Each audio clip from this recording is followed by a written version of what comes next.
As the world recovers from one humanitarian peace bombing in Libya and braces for another possible intervention in Syria, many are now asking how it is that the so-called liberal left have become cheerleaders for the very wars of aggression they once pretended to deride. As longtime investigative reporter Pepe Escobar explains, an obscure international doctrine called responsibility to protect, or R2P, has been the main tool for shaping this new paradigm for the continuation of NATO's imperial power grabs around the world. This is the GRTV feature interview with your host, James Corbett, and our special guest, Pepe Escobar. Yes, R2P became famous all over the world, of course, because of Libya last year. But this is a long story. This is a 10-year-long story. Probably many people don't remember that.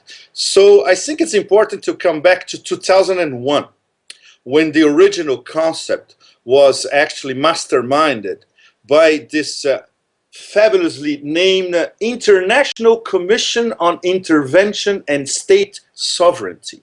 This was actually a panel. Was sponsored by the Canadian government, by the way, with some foundations backing it. And the leader was definitely not a warmonger, was a very good guy, to put it this simply. The former Australian Prime Minister, Gareth Evans.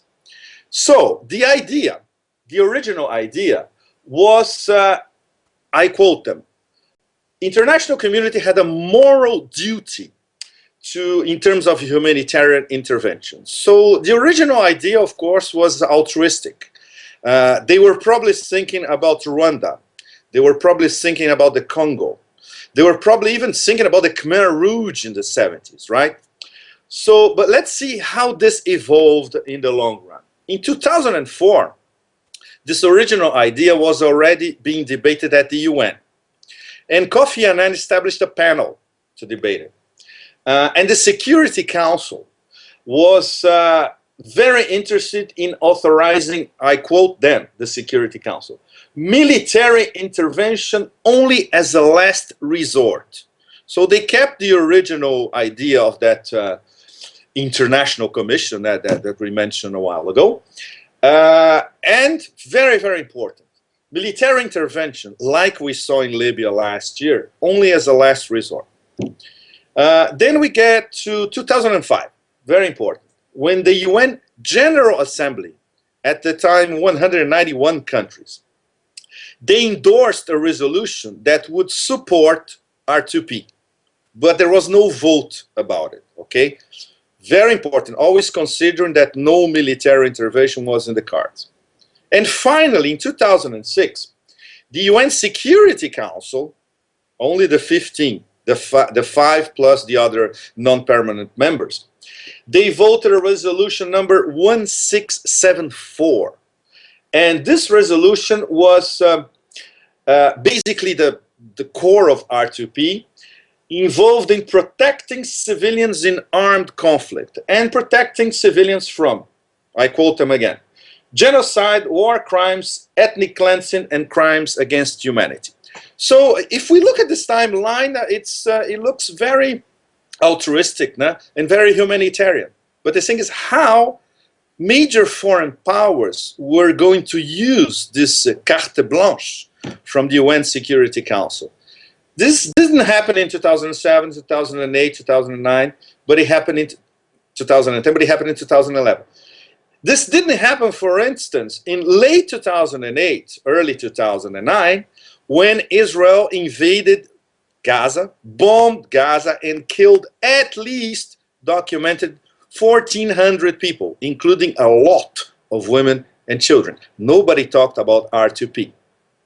But last year, with how can I describe Libya? With that mix of forced intervention, indigenous movement, military coup, you name it, fill in the blanks. They saw an opening. And when I say they, I mean especially 3 of the 5 permanent members of the Security Council, the US, Britain, and France. We have analyzed extensively, including you, James, in your reports, all the hidden reasons and all the different agendas for intervention in Libya. But in the case of applying R2P, there were 3 people who were instrumental in a regiment in the US support, and trying to convince other members that this was the way to go in 2011. I call them the three graces. Hillary Clinton, US Ambassador to the UN Susan Rice, and Special Advisor to President Obama Samantha Power, who was very close to Sergio Vieira de Mello when Sergio was at the UN. Sergio was the special envoy to Iraq when he was killed in Baghdad in 2003. So these three graces, they organized the media push, the one message for the Obama administration, the talks between the US, the European, especially Britain and France, and other members of the Security Council at the time, especially Arab members, and of course the Persian Gulf monarchies. So they sold the world the idea that they would intervene in Libya to prevent a humanitarian massacre that was not documented, and we later discovered was not happening. The notion that major powers like the US, or even lesser powers like Britain and France, that they conduct their foreign policy based on humanitarian principles is an absolute joke. And the proof was last year in Libya. Unfortunately so, and I think you bring out very well the fundamental underlying hypocrisy that this is applied and invoked in situations where it's amenable to the foreign interests of Britain or France or America or Israel or any, fill in the blank, but is obviously not used in situations like in the occupation of Gaza. So I think that's a very blatant hypocrisy that's very evident to a lot of people, but clearly doesn't function at the institutional level. I mean, at what point does that disconnect become so blatant that the vast majority of the people won't go along with this responsibility to protect agenda? Well, the thing is, the way R2P was manipulated to legitimize the invasion, bombing, and fragmentation of Libya, because this is what's happening nowadays. Look at what Libya is post-NATO intervention. It's a totally failed state run by militias. And nobody cares about what's going on in Libya. Proof number one, it disappeared from the news cycle completely. Proof number two, what only matters to the so-called international community, which, as we know, is comprised of US, Britain, France, Tel Aviv, and the Persian Gulf monarchies, and nobody else, maybe Turkey sometimes, no? Or Japan or South Korea. This is the international community. The only thing that mattered for them was the oil, gas, and further on, the water, of course. This is in terms of the three major French water companies. And nobody cares what's going to happen to Libya. Libya is going to be mired in civil war for years and probably decades from now on. But nobody cares. Okay. The thing is, a lot of very important countries at the moment, including the fourth top BRIC. Now it's BRICS with South Africa, but the fourth top BRIC, Brazil, Russia, India, and China, and Germany, they saw how R2P would be instrumentalized to become basically the entry point for an armed intervention, which is condemned by the original idea of R2P itself, as we were talking a while ago, right? So that explains why they abstained from the vote in UN Security Resolution 1973. They got together before the vote. The BRICS were all in favor. South Africa didn't abstain because they got a phone call from Obama. Obama was on the phone with President Zuma for more than an hour and said, look, if you don't vote for us with this, you're going to be in trouble. And Germany as well was aligned with the BRIC in this vote. They knew what would happen later. That's exactly what we all know happened later, right? So it's a major hypocrisy because they knew that this was being instrumentalized at the time by the three Western powers at the UN Security Council. Later they say, look, if you do this with, and at the time, in fact, if you do this with Libya, why don't you do this with Bahrain? Silence, total silence, right? Why don't you do this with in fact, what's going on in eastern Saudi Arabia nowadays, which is never reported, including in Arab media, which is most of it controlled by Saudi Arabia and Qatar, it's they are killing civilians also in eastern Saudi Arabia, and we don't know about it. We hear about it by some dissident Arab bloggers here and there, but this is a slow motion process. You could compare it with what was happening in Bahrain, and you could compare it with what's happening in many other Arab countries. But the only interference is in a secular Arab republic, which is the case of Libya, and was once again invoked in the case of Syria. But now, Russia and China were very much alert to what happened before. They knew that what happened before would happen, so they voted 2 possible UN Security Council resolutions, which would regiment R2P as an intervention in Syria. So another thing, well, the case of Gaza is so blatant that we don't even need to repeat it, right?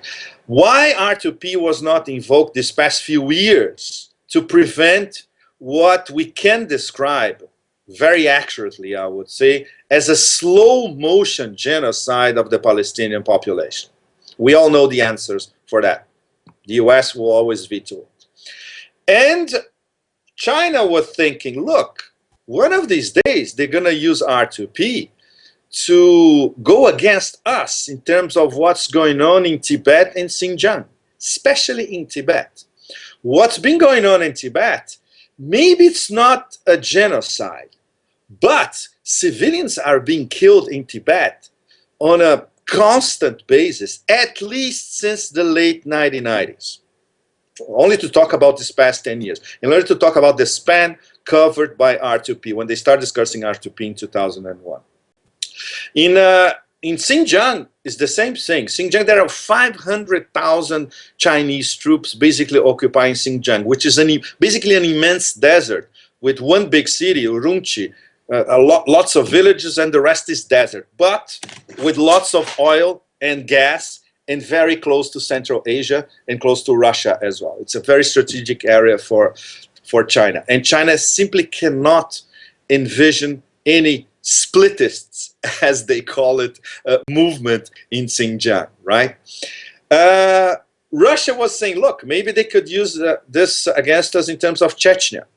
In Chechnya, there was, or there has been since the mid to late 80s, a civil war going on that was won by the Russian army at the price of a slow motion genocide as well, by all means. So it depends, of course, on which major foreign power is conducting the framing of R2P. If it's the US, Britain, and France, it works because it's for our Western interests, right? But if it's going to be directed against Russia and China, other big powers, they know there's absolutely no chance that this will go on because it will be vetoed at the UN Security Council. So in terms of an international consensus about R2P, there is none whatsoever, right? So we're going to see R2P being implemented as long as Western powers especially find a window of opportunity to get a vote at the UN. If they don't get a vote at the UN, we're going to see what we're seeing in Syria at this moment, which is Saudi Arabia arming jihadis or Salafis in Syria and betting on a civil war, basically. And now with the help, as a matter of public record, in fact, of the United States.